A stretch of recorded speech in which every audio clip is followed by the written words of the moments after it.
In 2011, an increase in mass animal deaths began to be reported from all over the world. The first report came on January the 1st, 2011, when 5,000 blackbirds fell from the sky dead in Beebe, Arkansas. That marked the beginning of an animal apocalypse that has been continuing until now, and at times hundreds of thousands to millions of animals have died suddenly.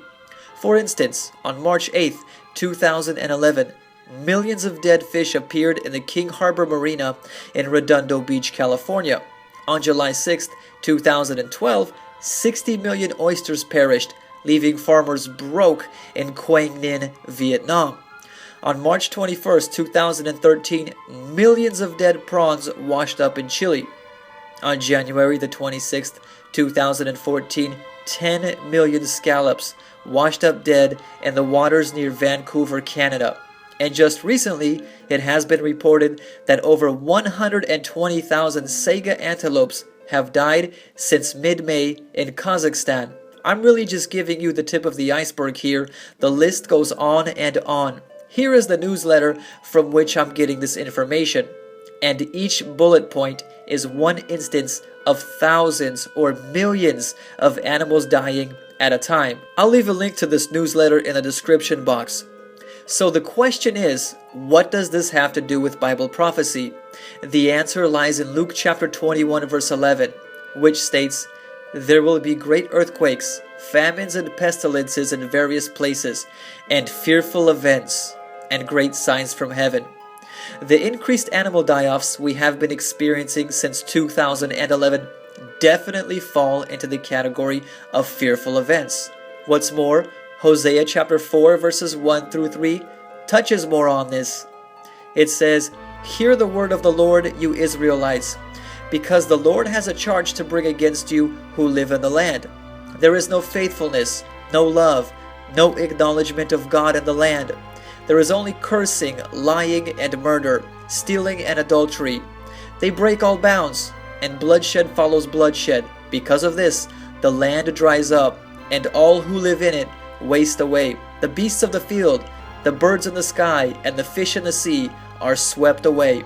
This was a message specifically given to the Israelites, but it doesn't mean that it doesn't apply to us in our day and age. For example, Romans chapter 15 verse 4 reads, "For everything that was written in the past was written to teach us, so that through the endurance taught in the scriptures and the encouragement they provide, we might have hope." The Old Testament is a lesson book for us, in the hopes that we don't make the same mistakes that the Israelites made. Unfortunately, we are repeating those mistakes and we are reaping the results. The whole world is under the curse of sin, and mankind has become so selfish that we are destroying ourselves because of our greed.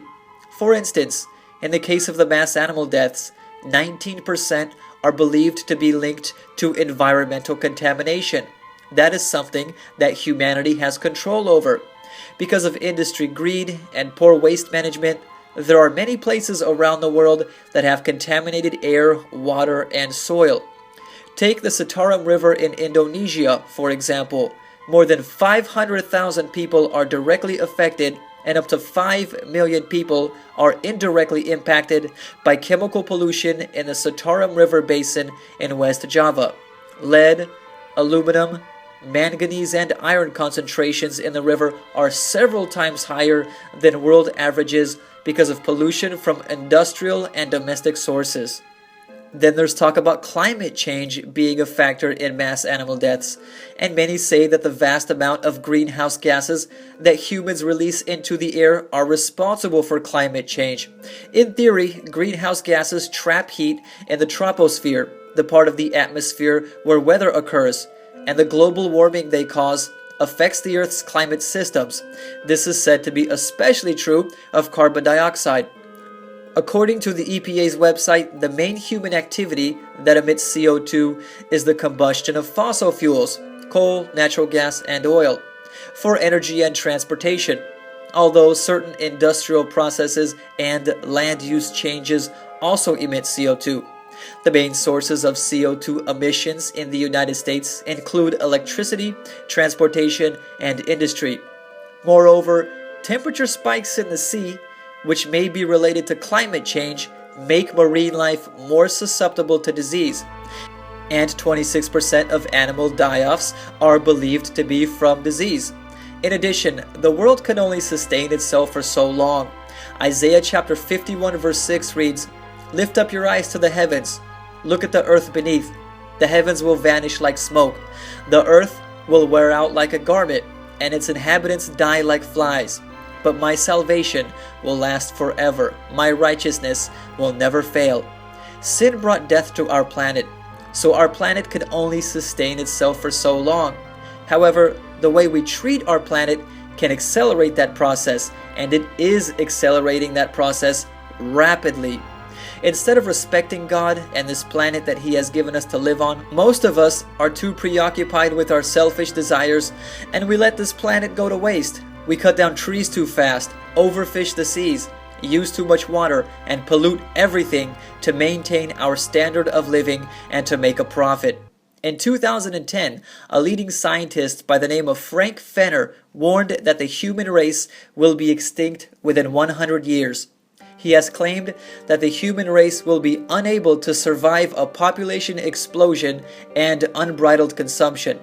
Fenner was quoted as saying he tries not to express his pessimism because people are trying to do something, but keep putting it off. He said he believes the situation is irreversible and it is too late. Fenner said that climate change is only at its beginning, but is likely to be the cause of our extinction. We'll undergo the same fate as the people on Easter Island, he said. More people means fewer resources, and Fenner predicts there will be a lot more wars over food. Easter Island is famous for its massive stone statues. Polynesian people settled there in what was then a pristine tropical island around the middle of the first millennium AD.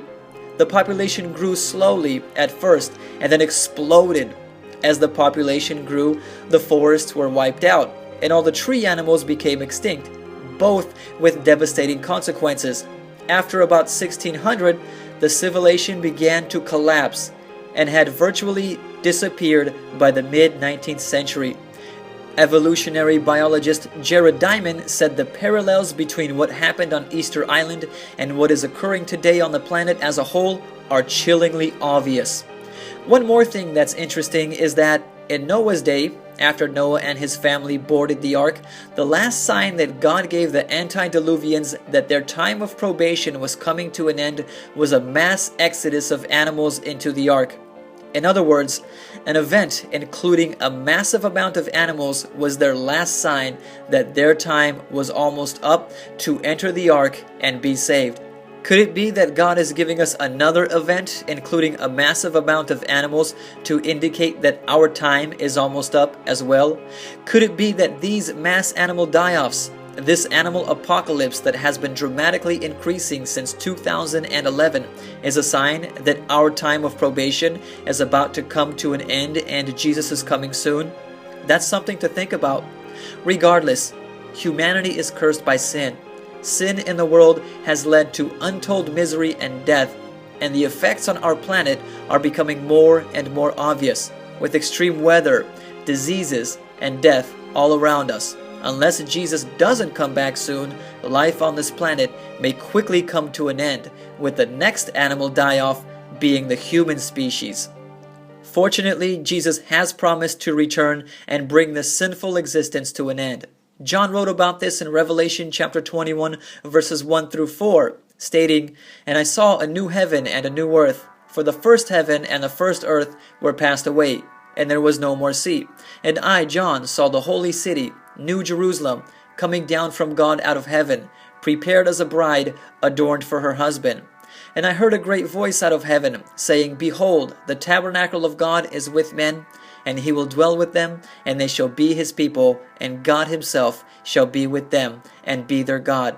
And God shall wipe away all tears from their eyes, and there shall be no more death, neither sorrow nor crying, neither shall there be any more pain, for the former things are passed away." Do you want to live on the new earth? You can. Jesus extends his offer of salvation to everyone who is willing to accept it.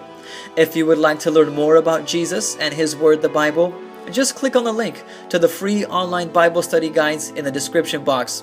Thank you for watching. If you have enjoyed this video, please like it and share it. Subscribe if you're new. Check out some of my past videos as well. I have some good Christian videos, which I'm sure you'll enjoy if you like this one. And if you would like to support me in my video making, please click on the link to support Bible Flock Box in the description box. Your donations make a difference. God bless.